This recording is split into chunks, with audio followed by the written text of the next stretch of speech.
బిడ్డ లేకపోతే సునంద బ్రతకదు. నా భార్య లేకపోతే నేను బ్రతకలేను. నన్ను కాపాడు. ఈ నిజం బయటకు రానివ్వకు.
ఏమండి,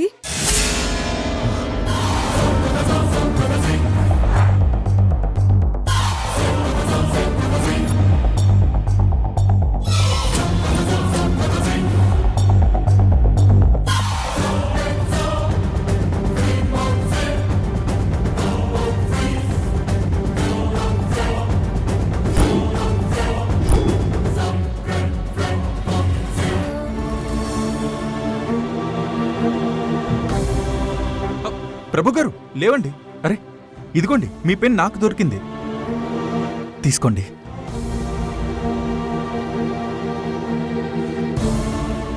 థ్యాంక్ యూ అండి.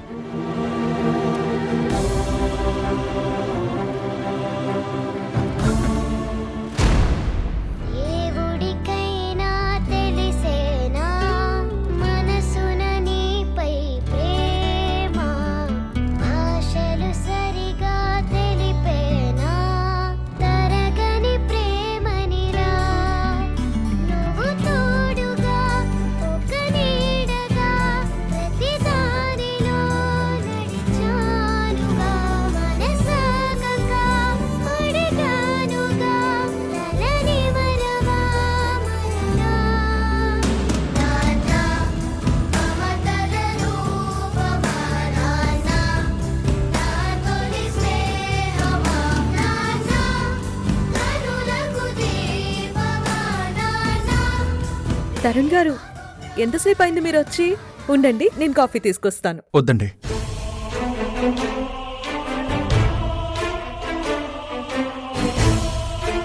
మీ వారితో మాట్లాడడానికి వచ్చాను. మాట్లాడాను, విషయం తెలుసుకున్నాను.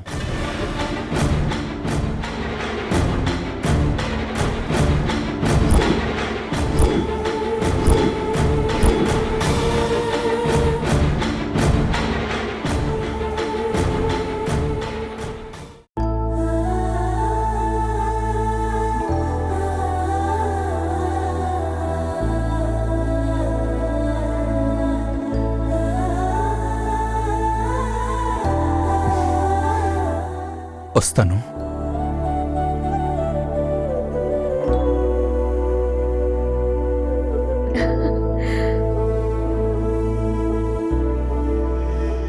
పద నాన్న.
బాబుకి ఒంట్లో బాలేదని తెలిసాక నా మనసు తట్టుకోలేకపోయింది తరుణ్. ఏ రక్త సంబంధం లేకపోయినా ఎందుకు నా గుండె ఆ పసివాడి కోసం తల్లడిల్లిపోతుంది. నిజంగానే మన బాబు బతికే ఉంటే ఎక్కడున్నా మనకి దక్కుతాడు. ఇన్నాళ్ళు చనిపోయాడు అనుకున్న మన బాబు బ్రతికే ఉన్నాడు.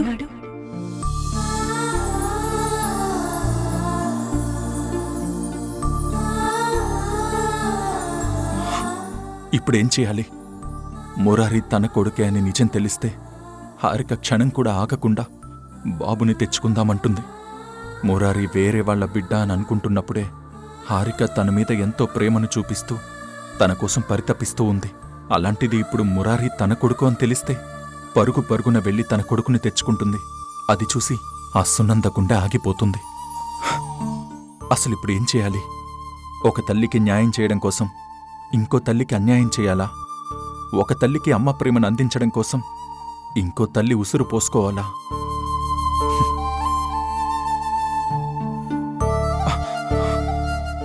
తరుణ్, ఈ డ్రెస్ బాగుందా?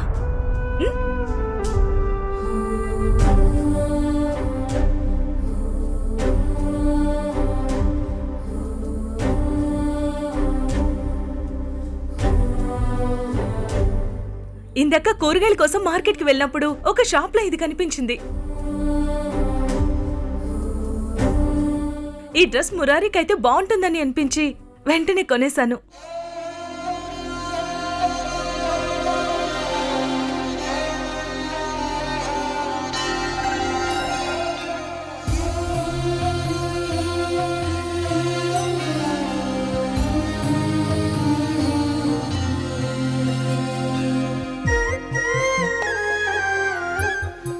ఆ కన్నీళ్ళేంటి తరుణ్? ఇవి కన్నీళ్లు కాదు హారిక. డ్రైవింగ్ చేస్తున్నప్పుడు కంట్లో నలక పడినట్టుంది. అది ఇప్పుడు గుచ్చుకుంటూ కళ్ళ వెంట నీళ్ళొస్తున్నాయి. అయ్యో, నన్నేమైనా తీయమంటావా? వద్దు హారిక, ఇది అంత తేలిగ్గా పోదు. మనం తీయాలనుకుంటే అస్సలే పోదు. టైం వచ్చినప్పుడు అదే పోతుందిలే. తరుణ్, మనం ఇప్పుడే మురారి దగ్గరకు వెళ్దాం. ఈ డ్రెస్ మురారికి వేసి వాణ్ణి చూసి మురిసిపోవాలనిపిస్తోంది. సరేనా? వద్దు హారిక, మనది కాని దాని మీద ఎక్కువ ప్రేమను పెంచుకోవద్దు. అది మనకు మంచిది కాదు. మీరు ఎప్పుడూ ఇంతే.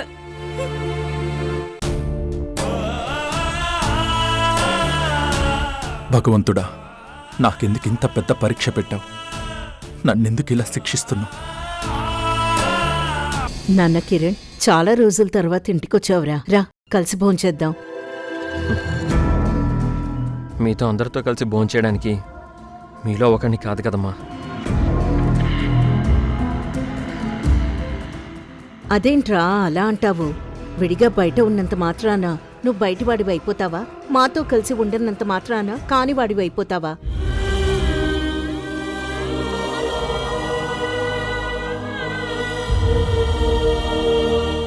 అవును కిరణ్, పరిస్థితుల వల్ల నువ్వు దూరంగా ఉండాల్సి వచ్చినా ఎప్పుడూ నువ్వు మాలో ఒకడివే కదరా.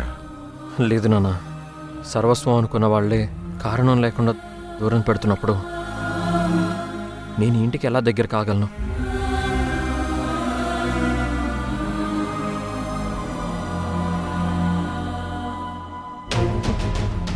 అయినా నేను ఇప్పుడు ఈ ఇంటి మనిషిగా రాలేదు నాన్న.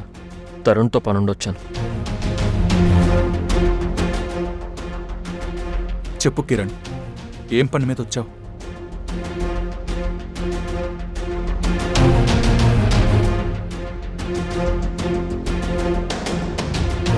ఉషా మీద, ఉషా కడుపులో ఉన్న నా బిడ్డ మీద జరిగిన హత్యా ప్రయత్నం గురించి మాట్లాడాలి.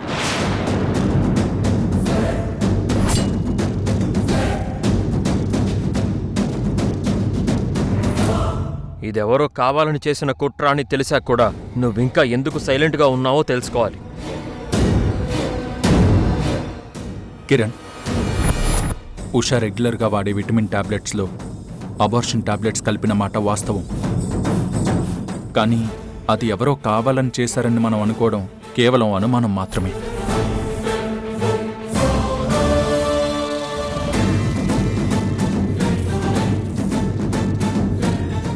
అవును, ఆ అనుమానమే పోగొట్టడానికి, అలాగే నిజాన్ని రాబట్టడానికి నువ్వు డిపార్ట్మెంట్ తరపున ఎంక్వైరీ చేయాలి కదా.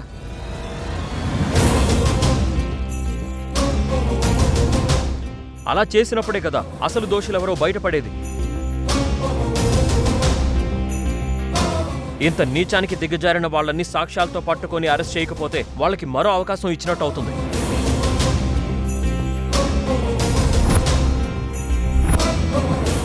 మళ్ళీ అలాంటి అనర్థం ఈ ఇంట్లో జరగదని గ్యారెంటీ ఏంటి? అవును తరుణ్, కిరణ్ చెప్పింది నిజం. దోషులెవరో తెలుసుకుని పట్టుకోకపోతే మళ్ళీ ఇలాంటి అనర్థాలు జరిగే అవకాశం ఉంది.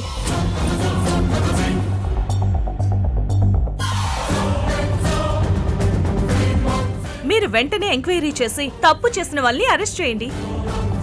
హారిక, ఏం తెలియకుండా మాట్లాడుకో. ఎంక్వైరీ చేయాలంటే ముందు కంప్లైంట్ చేయాలి, అనుమానితుల్ని ఇంట్రోగేట్ చేయాలి. అదంతా పెద్ద లీగల్ ప్రాసెస్.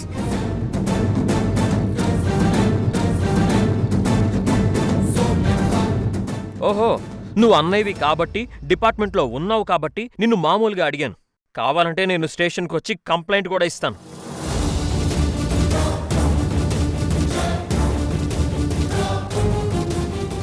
అప్పుడైనా అఫీషియల్గా ఈ కేసుని టేకప్ చేసి అసలు దోషుల్ని పట్టుకుంటావా?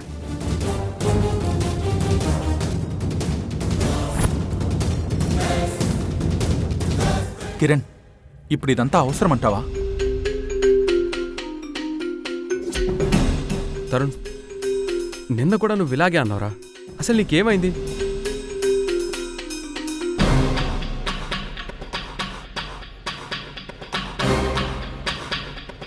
ఒక సిన్సియర్ పోలీస్ ఆఫీసర్గా తప్పు చేసిన వాళ్ళని పట్టుకొని శిక్ష వేయించే నువ్వు ఈ విషయంలో మాత్రం ఎందుకు ఇలా తప్పించుకుంటున్నావు?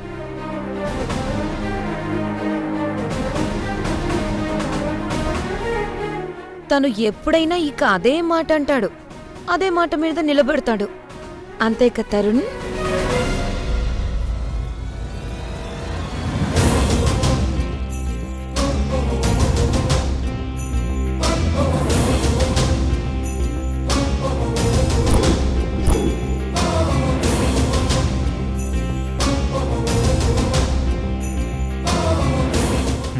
అవును, మన ఉషాకి ఏం జరగకుండా సేఫ్గా వెనక్కొచ్చింది కదా, మనకది చాలు.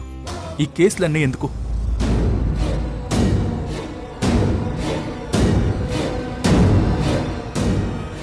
ఇలా మాట్లాడుతున్నావేంటి తరుణ్? తరుణ్ బావ అన్న దాంట్లో తప్పే ఉందక్క. అదెలాగో జరిగింది. నేనైతే క్షేమమేగా.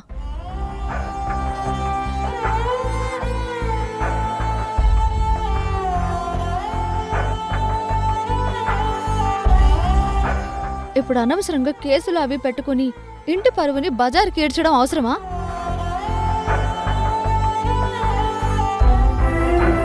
అసలు ఇంట్లో ఏం జరుగుతుందో నాకు అర్థం కావడం లేదు. ఎవరికి నచ్చినట్టు వాళ్ళు మాట్లాడుతున్నారు, ఎవరికి తోచినట్టు వాళ్ళు బిహేవ్ చేస్తున్నారు.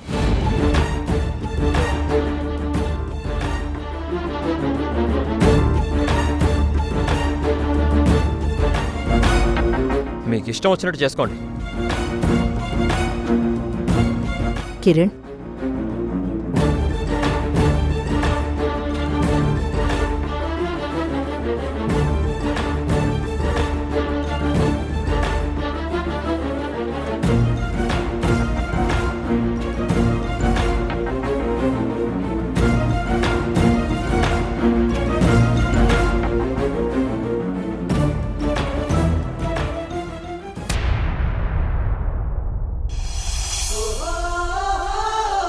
ఇందాక కూరగాయల కోసం మార్కెట్ కి వెళ్ళినప్పుడు ఒక షాప్ లో ఇది కనిపించింది.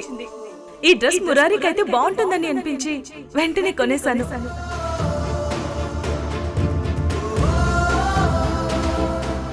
తరుణ్, మనం ఇప్పుడే మురారి దగ్గరికి వెళ్దాం. ఈ డ్రెస్ మురారికి వేసి వాణ్ణి చూసి మురిసిపోవాలనిపిస్తోంది. సరేనా?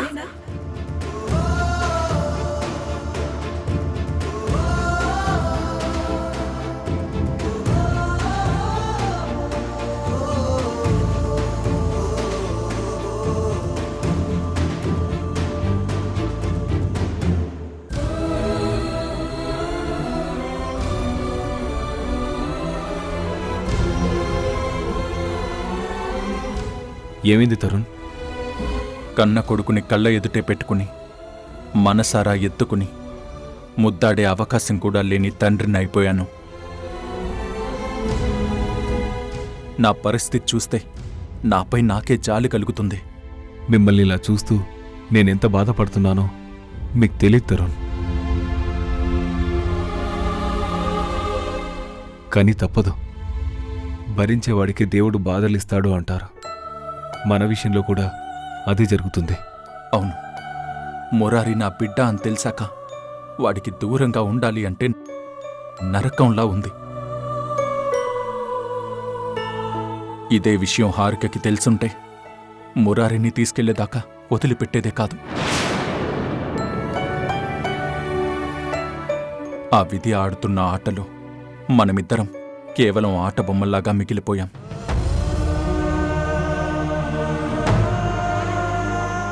మనం బాధపడుతూ కూర్చోకూడదు, ఒకరికొకరం సాయపడాలి.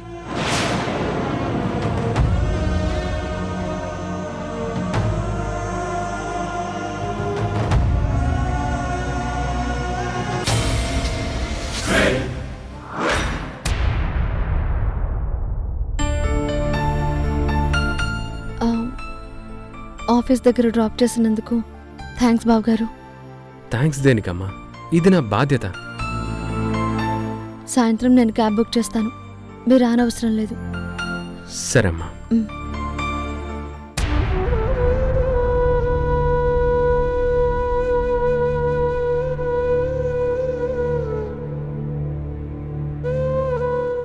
ఉషా, నువ్వు హాస్పిటల్ నుండి వచ్చి కొన్ని రోజులు కూడా అవ్వలేదు. అప్పుడే వర్క్ అంటూ ఆఫీస్కి రావడం నాకు రిస్క్ అనిపిస్తుందమ్మా. అందుకే ఇంట్లో ఉండి రెస్ట్ తీసుకుంటే బాగుంటుందేమో. ఇంట్లో ఉంటూ రెస్ట్ తీసుకోవడం కన్నా వర్క్ చేస్తూ మనసును తేలికపరచుకోవడం సులభం బావగారు. అందుకే హెల్త్ కొంచెం అటు ఇటు ఉన్నా ఆలోచించకుండా వచ్చేశాను. ఉషా, నువ్వు చెప్పినట్టు వర్క్ నీకు హ్యాపీనెస్ ఇస్తుందంటే దానికి నేను అడ్డు చెప్పను. ఇంకా ఎప్పట్లాగే ఆఫీస్కి వచ్చి నువ్వు వర్క్ చేసుకో. సరే ఉషా, ఇంక నేను బయలుదేరతాను.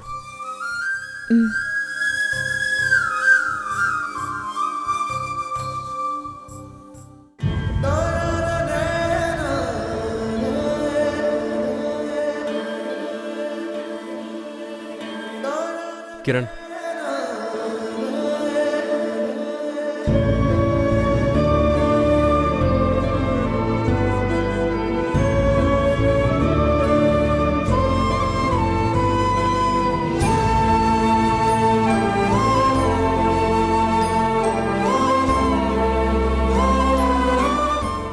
ఎలా ఉన్నావురా?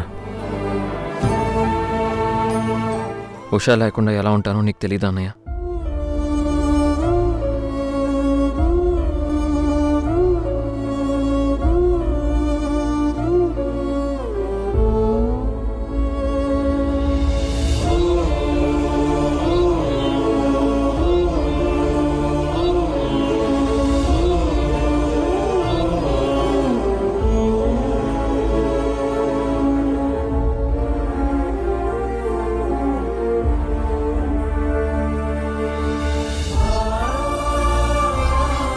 నువ్వెంత చెప్పి చూసినా అక్కడ మార్పు రాదన్నయ్య.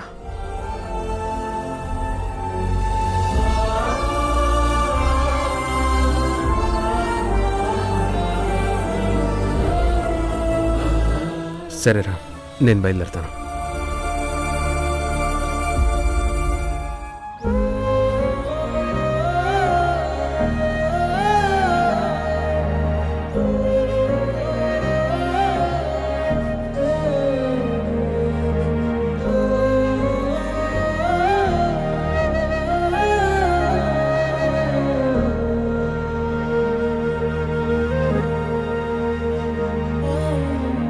మేడం, చెప్పు.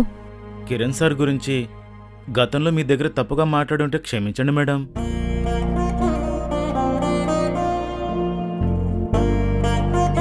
కిరణ్ సారు మీరు భార్యాభర్తలనే విషయం నాకు మొన్నే తెలిసింది మేడం. అందుకే కిరణ్ సార్ గురించి మీ దగ్గర ఎప్పుడైనా తప్పుగా మాట్లాడుంటే క్షమించండి మేడం.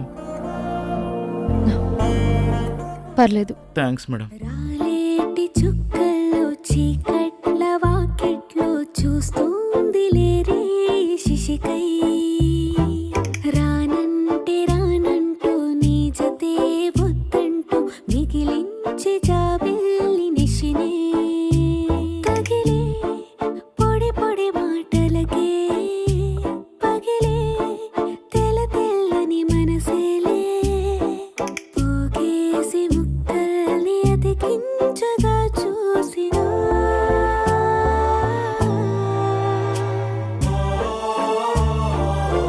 మీతో మంచిగా మాట్లాడినంత మాత్రాన మీ పైన ప్రేమ ఉన్నట్టు కాదు. అంత మాత్రాన మనం మళ్ళీ కలిసిపోయాము, కలిసి బతుకుతాము అనుకోవడం సరికాదు. నా భార్యని మోసం చేస్తూ బతకనా? నా ప్లేస్లో మీరుంటే ఏం చేసేవాళ్ళు? అందుకే నిర్ణయం నీకే వదిలిపెడుతున్నాను.